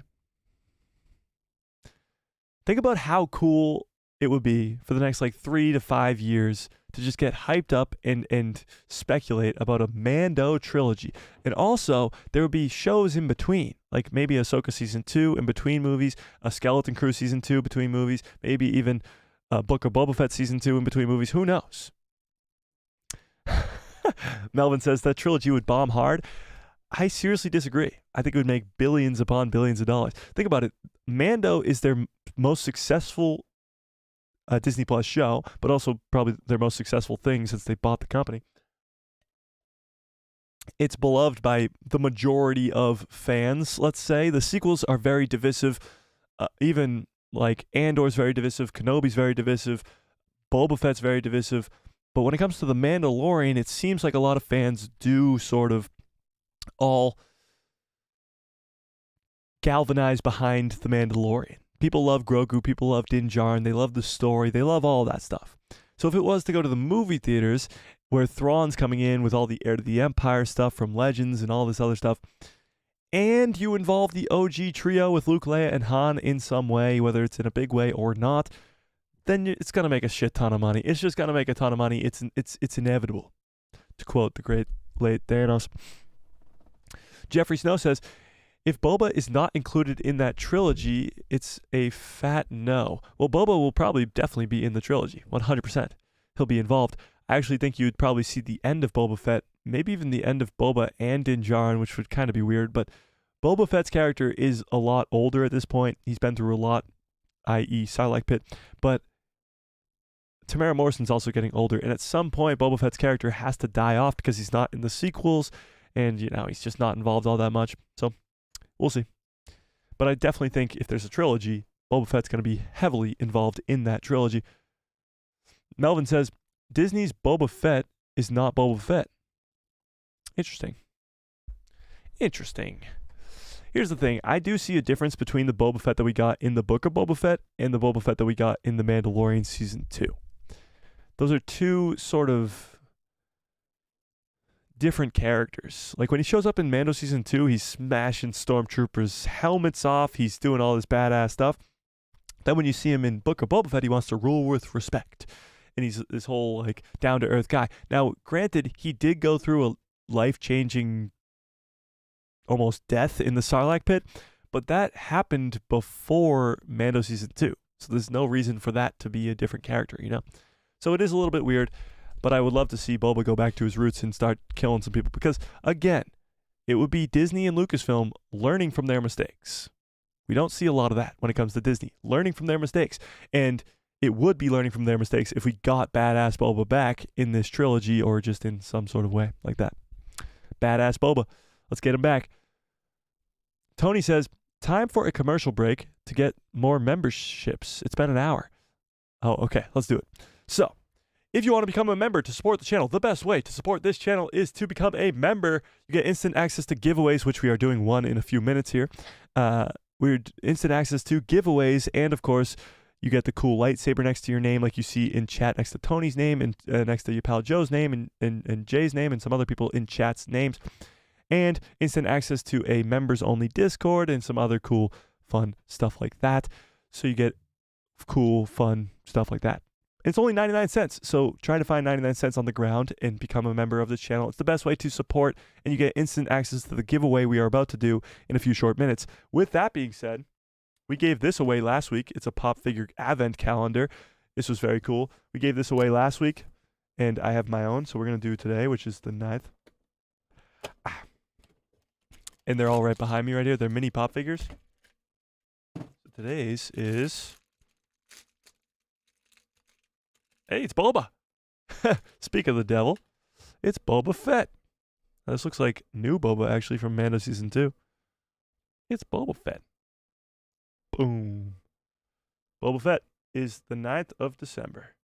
Got all the Christmas colors on. Stand up. Oh, no. They all just fell over. Okay, whatever. We'll leave it for that. But you get instant access to cool giveaways like that. We're doing one shortly here today. Thanks, Tony. I appreciate that. Jeffrey says, we all know that, bro. It's more like Mickey Fett than Boba Fett. Mickey Mouse, I get it. Ian says, as long as it doesn't involve Lizzo and Jack Black, I'm sold. Lizzo and Jack Black, what a crazy combination. What were they really thinking about that? They were like, we need an episode for Mando here. We want to bring in some celebrities. Who we thinking? Somebody walks in the room. What about the guy, the old dude who's the Doc from Back to the Future? Yes. Write that down. Now, who would he go well with? How about Lizzo? Fantastic. Let's round it off. Let's round it off with a massive star that everybody knows and loves. Jack Black. Perfect. It's such a weird combination, but I love it. I love it. Not the biggest fan of the episode. It's definitely a filler episode for sure, but it is cool to see Jack Black in Star Wars, to say the least. Lizzo, not so much, but Jack Black, yes. Knights of Melvin says, Boba Fett is supposed to be 40 plus years old in the Mando-Verse. Tamara Morrison should have been de-aged. Is he supposed to be 40? Yeah, that probably lines up. So he's supposed to be like 40-ish years old, 40, 50 years old. And Tamara Morrison's what, like 60? It's not that crazy. But he also went through the Sarlacc pit, so that might have aged him up a little bit. That might have been through some stuff. He had acid all over his face. That might have made him look a little bit older, you know? Catherine says, I would like Boba and Omega to meet in a story. That would be cool. That would be cool. Omega. We'll get a lot more Omega in Bad Batch Season 3 next year, for sure. Jeffrey says, good luck with that fairy tale. John and Dave doesn't like Boba. We never got something epic like that with those two guys. We haven't got something epic with John and Dave. The statement of the day from Jeffrey Snell. Really. Okay. Let's not forget that the guy literally created the character of Omega. Knights of Melvin says, Boba does not have a sister. Real Star Wars fans know that. I'm loving Melvin in chat today. It's really nice. It's a nice contrast to the whole positive environment we got going around here. It's time to change your channel to a guy who loves real Star Wars. Okay. I'll think about it. That'll be a big brand change. A lot more letters in the name. John says, on what bias should real Star Wars fans know that Boba doesn't have a sister? Basis. Should real Star Wars fans know that Boba doesn't have a sister? All right, we'll let you guys pan that one out in the chat as we move on here. Hang on. Losing my voice still. Is it giveaway time? Should we do the giveaway right now? Should we do a giveaway? Damn. Should we do the giveaway right now? Let's do the giveaway. Jeffrey says, read that again. I said nothing involving Boba Fett under John and Dave's creation. We will never get anything epic like Boba meeting a clone's sister. Read that one again. John and Dave don't like Boba, and we will never get something epic like that under these two guys. So you won't get something epic like Boba and Omega meeting under those two guys? What? Okay. Jay does not like Omega. Omega is made to be like a bratty character like the others, you know? But let's do the giveaway. Let's give it away.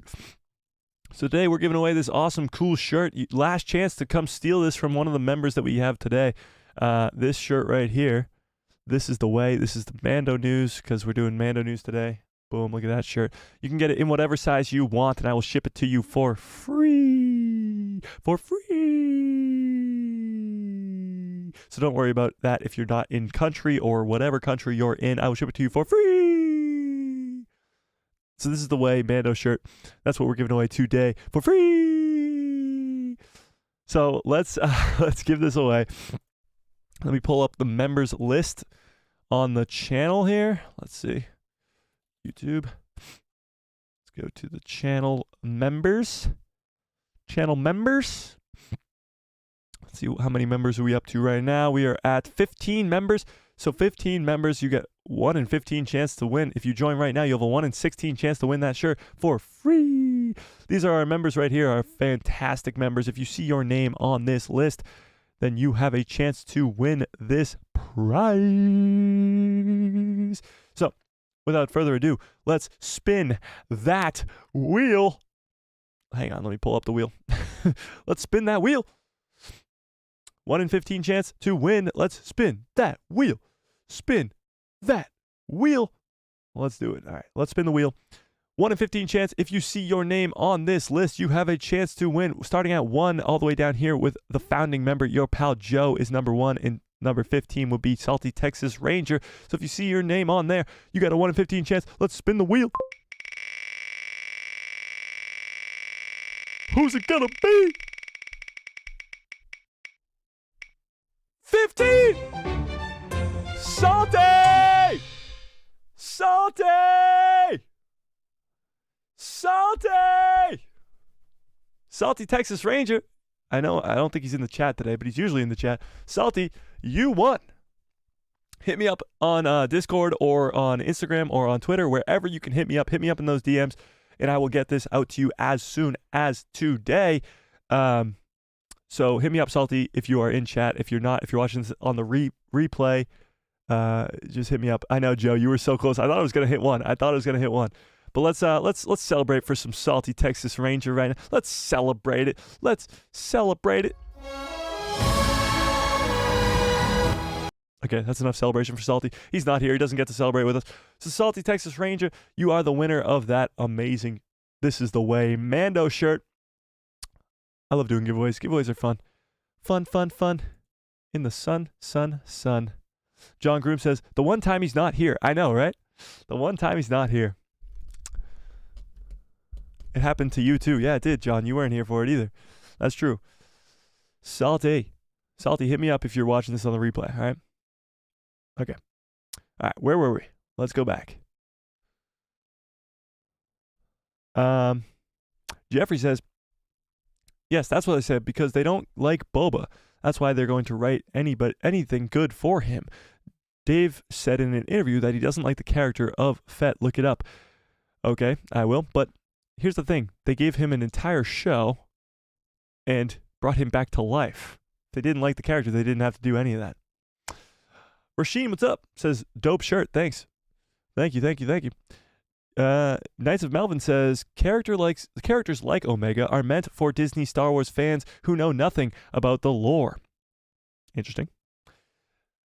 So what are you saying, Melvin? They can't create new characters? You can't create new clone characters. I thought it was a little strange that they made Omega have another sister and that be the cloning lady at Mount Tantus. That was a little strange to me, but yeah. Melvin says he's fed up with Disney Star Wars. Who is? Who? Me? Or Jon Favreau? Rasheen, how we doing today? By the way, 92% of you guys want this Mando-Verse trilogy. So that kind of goes against what you guys said in the last poll, but that's okay. That's okay, I guess. I think Salty would prefer a date with Shin Hati. Well, that's true. He definitely would prefer that, 100%. But he won a shirt today, so he can deal with that. You know what? I'm feeling generous. So there was another giveaway I was going to do, and we're going to hold it off for next week. But I feel like we should do it this week. You know what? We're going to do a second giveaway today. I just feel like it, okay? I had a second shirt on the back burner, and I was choosing between the two. I think we're going to do a second giveaway. Do you guys want to do a second giveaway? Give me a 1 into the chat if you want to do a second giveaway. Second giveaway. Giveaway 2, the second one. The sequel to the first giveaway. Give me a 1 into the chat if you want a second giveaway. Oh, and give me some good Cubs follow orders too. Dun dun! All right, I see some ones. All right, so this will be the second giveaway. This will be the second shirt that we are giving away. It is a different shirt, but it's also Mandalorian themed. This one with Mando holding Grogu says Star Wars The Mandalorian across the front. This one I actually think is just as cool, if not cooler. So we're giving this one away right now as well. Again, we're doing it. Let's run it back. Giveaway part 2. Thanks for the good Cubs follow orders. I appreciate you guys a whole lot. So part 2. And actually, we're going to disclude Salty from this one because he already won one today. You can win 2 giveaways, just not on the same day. We'll do it that way. So again, if you see your name up here, well, you can't see any names. If you see your name up here, you have a 1 in 14 chance now to win this shirt. Let's spin the wheel. Let's spin that wheel. We'll change it to 14. Whoops. 14. Spin that wheel. Let's see it. 1 in 14 chance to win the shirt. 4. Who's number 4? Number 4 is 1, 2, 3. Finn Wickens! Finn, I know you're not in here today, but I know you watch on the replay all the time, and I know you're always here. So Finn, hit me up if you are seeing this. You have won the second shirt of the day. Hit me up on the DMs so I can get that out to you as soon as possible. You won this awesome, cool Mando shirt. That's awesome, Finn. Finn is a very consistent viewer of the channel. Love to see that. Love to see that. Awesome. Cool. So I think next week the last week of these giveaways? Or is there one more after that? Is there one more after that? Not too sure. Not too sure. John says, I think you should give it to Melvin for being such an inspiration. Oh, interesting. I would take it, but I don't accept any Disney Star Wars merch. There you go, Melvin. Melvin, so is there really nothing Disney Star Wars wise that you like? Like not even the Mandalorian? Not even like Din Djarin or Grogu or Ahsoka or anything? Rebels? No? Nothing? Rogue One? What about Rogue One? You like Rogue One? Does this just go against everything you ever feel? All right, there's a pretty cool thing that's going on right now. There's some Star Wars books, if you guys know about this. Tony says, can I do a giveaway, Mike? I don't know. What does that mean? I don't know what you're referring to. How would you do a giveaway? There has been these books that have been coming out over the last couple of years. There's, I have them, but they're out of reach right now. They're over there. I'm going to get them. Stay here. Don't move. I'll literally be 3 seconds. Count it down. Actually, go like this. I'll be back before the end of the intro video.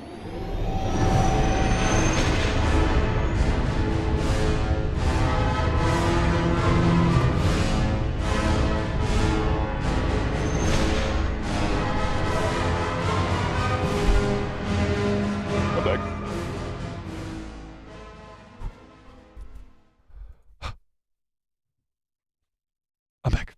Okay, so there's these books. Secrets of the Jedi, Secrets of the Sith, and there's the Secrets of the Bounty Hunters too.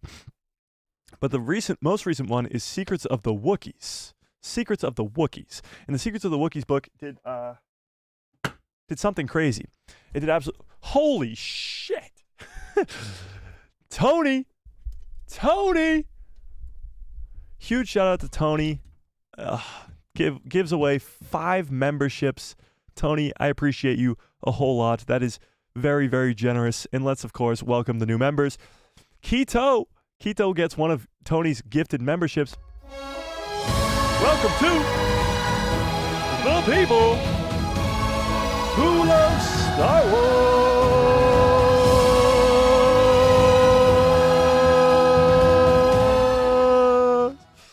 Very generous. Huge shout out to Keto for winning one of those. Cappy won one too. Cappy. Welcome to the people who love Star Wars.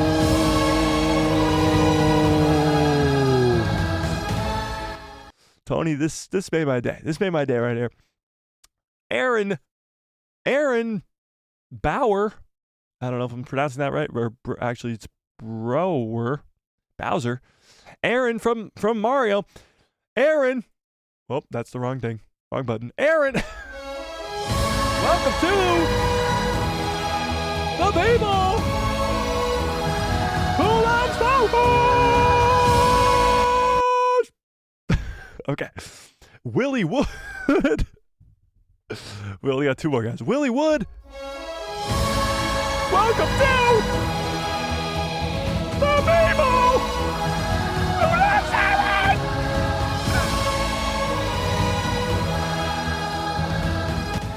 One more time. Blake the House Garrett. Oh my God. Blake the House. He's got his own nickname. Blake the House Garrett. Welcome to the people who love Star Wars.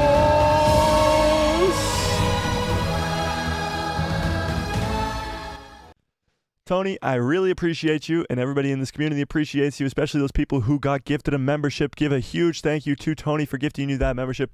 You get instant access to next Saturday's giveaway. But Tony didn't give you a chance to win this week's giveaway. He was sure of that to make sure you guys didn't win this one. He didn't want the chances to be in your favor.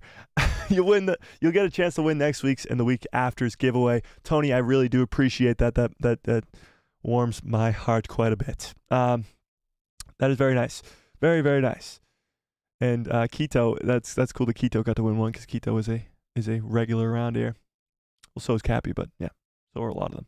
But yeah, very, very nice. Thank you, Tony. I appreciate that. Catherine says, gotta go, younglings. Daughter's birthday. Ooh, tell your daughter we all say happy birthday. Very awesome. I appreciate that, Tony. Jeffrey says, Mike, where's Honey Badger? Yeah, Honey Badger's not here today. I don't know. He's probably a little bit busy, you know? Not everybody can make every stream. Don't worry about it. Ian says, Mike is definitely Muppets with those voiceovers. What? And that meant in a very high compliment. I'm definitely Muppets? I'm confused about that. Your pal Joe says, now we're up to 20 members? Yeah, that's crazy. Holy shit, we're up to 20 members? That's insane. That's insane. Huge shout out to Tony. Very, very generous. Very, very generous. Knights of Melvin says, I guess I gotta start shilling for Disney in order to get gifted a membership. Melvin, if you've been around these streams long enough, you know I don't shill for Disney. I just enjoy the content when it's good content, you know? Of course, I shit on Disney all the time. I call them stupid and dumb and stupid and stupid and dumb. Quite often, actually. If I was shilling for Disney, I'd have a lot more subscribers, that's for sure, Melvin, and you know that. You know that. You know that. All right, let's dive into this news I was just talking about before I was so rudely interrupted by Tony gifting 5 memberships. Just kidding. Just kidding, Tony. I appreciate it a whole lot. So, yes, back to this. Back to these books I was talking about. Secrets of the Jedi, Secrets of the Sith, Secrets of the Bounty Hunter. Most recently is Secrets of the Wookiees, okay? Secrets of the Wookiees has brought some stuff back from KOTOR, okay? And has explained something from Revenge of the Sith that not a lot of people really talk about here. So let's get into this. This has come from Screen Rant. This article is. So, Star Wars secretly brings back a classic KOTOR Sith monster, which explains an 18-year-old Yoda mystery, okay? So this is what we're talking about right here. This is the monster in question, and that's, of course, Yoda. So, Star Wars... should I zoom in a little bit? Let's zoom in a little bit. No, zoom back out. I lied. Star Wars has reintroduced a classic monster from Knights of the Old Republic, and it could explain an 18-year-old mystery from Star Wars Revenge of the Sith. One of the most iconic sequences in Revenge of the Sith is seeing Yoda lead a platoon of clone troopers and Wookiees into battle on the Wookiee homeworld of Kashyyyk, or Washik.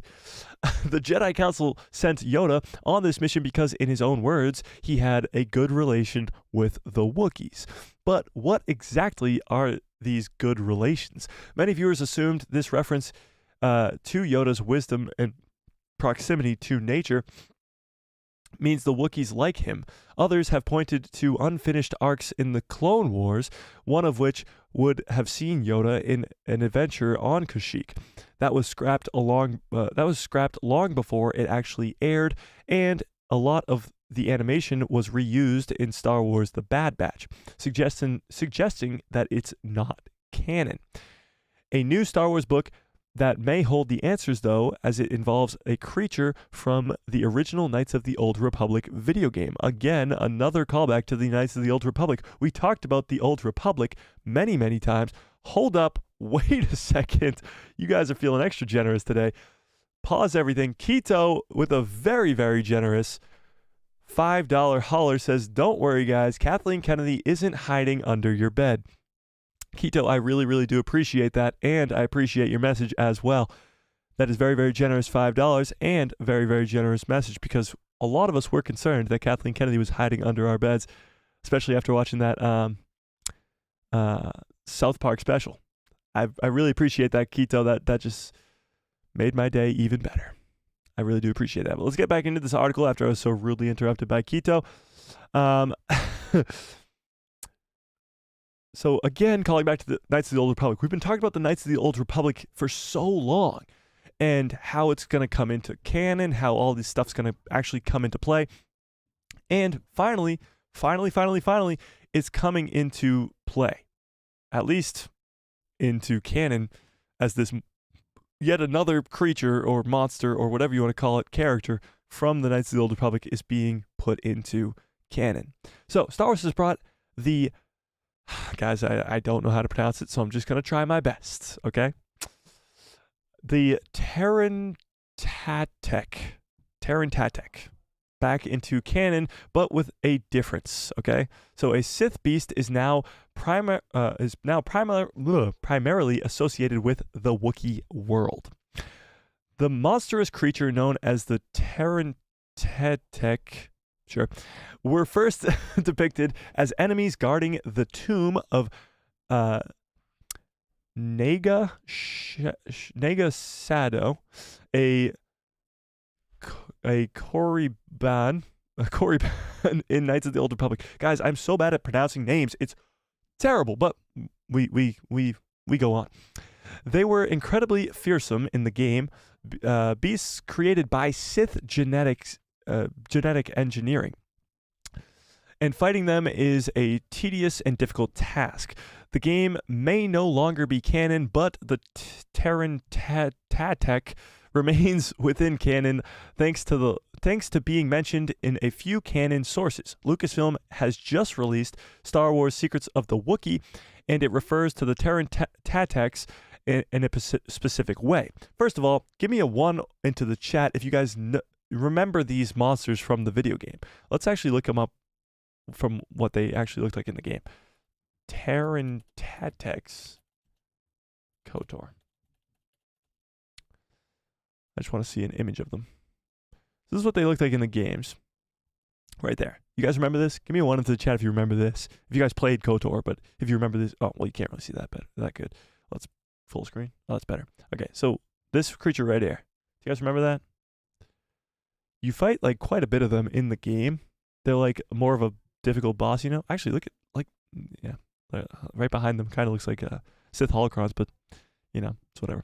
So, yeah, those are from the KOTOR game.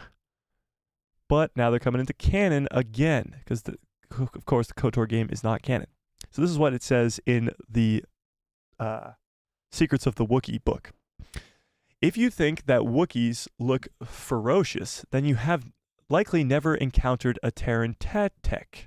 Similar in appearance to the dreaded Rancor. A little bit, yeah. These brutal behemoths are legendary not only for their vicious attacks and their poisonous tusks and talons, but also for their unquenchable desire to feast on the blood of beings attuned to the Force, a powerful field of energy that is believed by many to connect to all organic life. So that's very interesting. Not only are these very massive beasts that are very similar to Rancor in strength and craziness, but they also have venomous spikes and talons, but they also like to feast on Force wielders, on Jedi and Sith, which is very interesting because there's very few Wookiee Jedi, but maybe some of them went down when they got eaten by the Terran Teteks. But Wookiees, Jedis, you got Barry Yaga from the High Republic now, and you got Gungi from Bad Batch and the Clone Wars. Interestingly, this source preserves the idea that the Terran Teteks have a connection with the Force, unlike other canon references. But most importantly, it's specific that Terran Teteks are native to Kashyyyk and well known for being on that planet. This may well link to Yoda's past, fleshing out his connection to Kashyyyk and the Wookiee people. So Yoda's past experience on Terran with the Terran Tetek explains a Revenge of the Sith plot. So it's connecting the dots now. Yoda has a good relationship with the Wookiees because he also has an experience with the beasts from the KOTOR game. Star Wars Clone Wars Season 6, Episode 12, a part of Yoda's arc in which the Jedi Grand Master explores mysteries of the Force. In the episode Destiny, Yoda experiences a vision in which he communes with several Jedi past and present, including his old apprentice, Dooku. Right there. The two briefly discuss fighting a Terran Tetek together, which gives the new context from the Secrets of the Wookiee book, likely refers to the two going on a mission to Kashyyyk. Yoda's past connection to Kashyyyk and a good relation with the Wookiees may well come from this mission. This makes even more sense now that you consider that the Terran Teteks are exceptionally feared creatures. The two Jedi may have been great heroes after potentially defeating the Terran Tetek. So it seems as though this little tiny tidbit from a literal tiny book, these books are not that big, they're very thin. They're just secrets of the Wookiee, secrets of the Sith, secrets of the Jedi.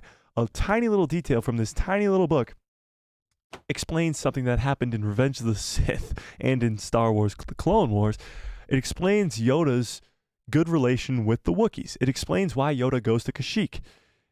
That's insane. That's kind of very cool, and that's really what's cool about Star Wars when it comes to the difference between Star Wars and other IPs. There's this cool, awesome lore connected to all things media, from books to comics to movies to everything, to shows, animated, live action, whatever, that is connected in these small little ways. And that's a pretty cool detail that ties it together pretty well, because in the Clone Wars, when talking to Dooku, they talk about fighting that beast. What we didn't know was they fought it on Kashyyyk, and this book explains that these monsters are known to be on Kashyyyk only, or they're from Kashyyyk. So they would have only fought that monster on Kashyyyk, and they would have been saving the Wookiees from the monster, and would explain his good relation with the Wookiees. It's kind of cool. It is kind of cool how Star Wars works out like that, for sure. Let me see what you guys are saying in chat before we get on out of here. Again, very, very generous. Huge thank you to Tony and Keto for those very generous super chats and gifted members. Anthony says, actually, I believe that there will be a strong significance between the meeting of Boba and Omega in both animation in the Bad Batch and live action.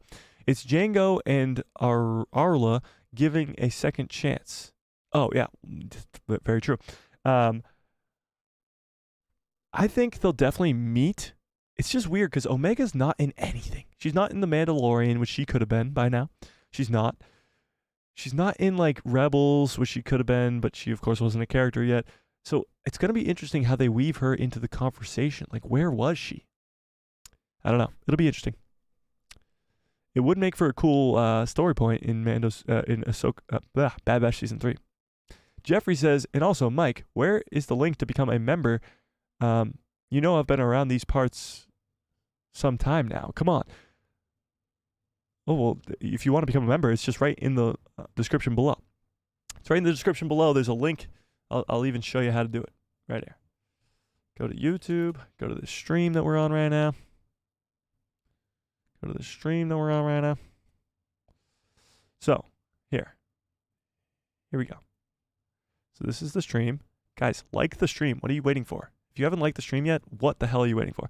But click the description of the stream, and then right there, you can become a member, or you can join the free Discord as well. There's a free Discord. Join that Discord, people, and become a member. It's only 99 cents or $5 or $10. There's three different perks. There's three different levels. 99 cents gives you the badge. They all give you the badge, and these other cool perks. $5 gives you more perks, and then the master, actually, after a year, if you stay as the master for a year, you get a free lightsaber after 1 year. Right now, nobody's a master, so no free lightsabers, but that's okay. So 99 cents up to $10, you can become a member. That's how it's done. It's in the description below.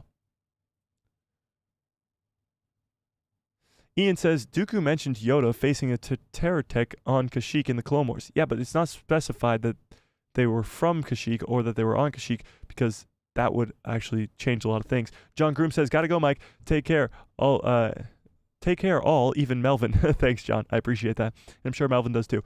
Anthony says, well, Dave Filoni has made it clear that these two are very important to Star Wars universe. that their meeting had to wait until the final season of The Bad Batch. Hope we get them in their 40s in a film as well. I don't know if Omega's going to survive that long. I don't know. We'll see. So the Terran Tech have connections with the Force and feed off from their energy of Force users. Sounds like the Nameless and have a close relative. Force hungry exists. Yeah. Well, obviously, there's a lot of beings around the universe that we don't really know too much about that have connections to the Force, but also have the ability to, like, deflect the Force or not be affected by the Force. Like, even look at Watto from the Phantom Menace.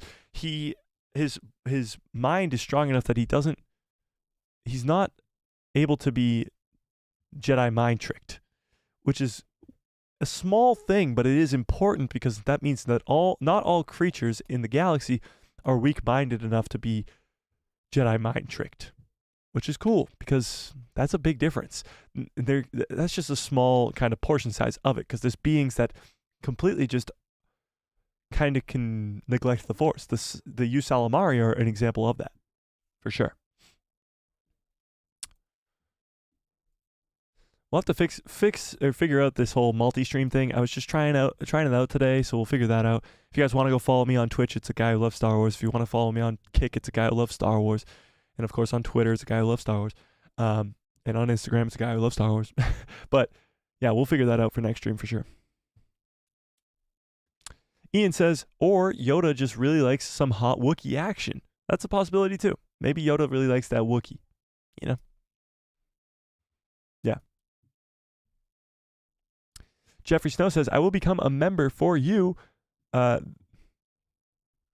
more than a year, but I want a Mando gear, you know? I hate Jedi, those sorcerers being my enemy.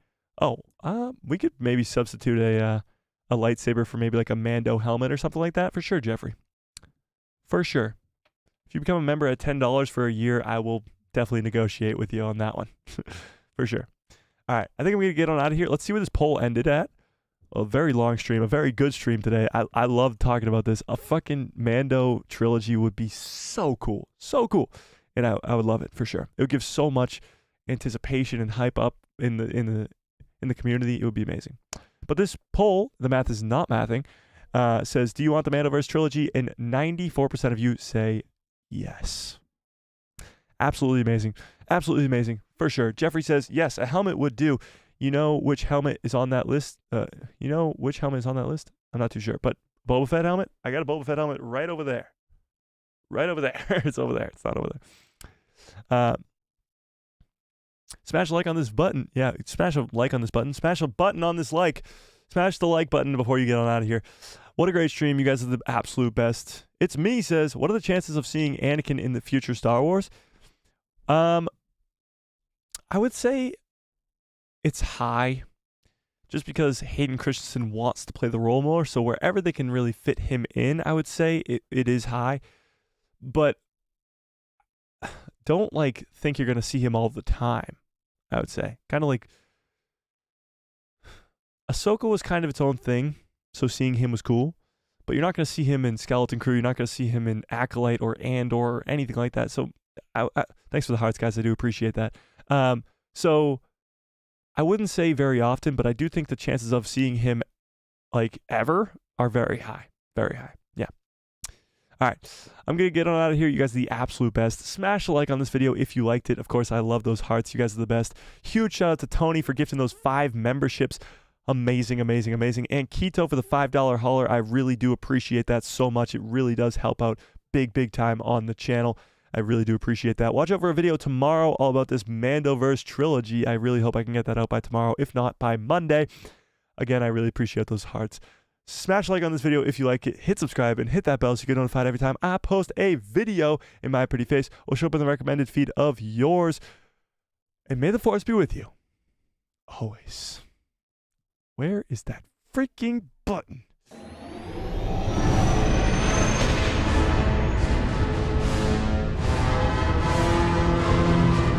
Oh yeah. What a great stream. What a great show. You guys are the absolute best. Another huge shout out to Tony. Another huge shout out to Keto. I really do appreciate you guys. You guys are amazing. Huge shout out to everybody else who's become a member. Salty Texas Ranger hit me up for that shirt, and Finn Wickens hit me up for that other shirt for the giveaways. Don't forget, or else I'll forget, or else I'll have to give it away to somebody else. Have a great rest of your evening. Have a great rest of your lives. And good night, everybody.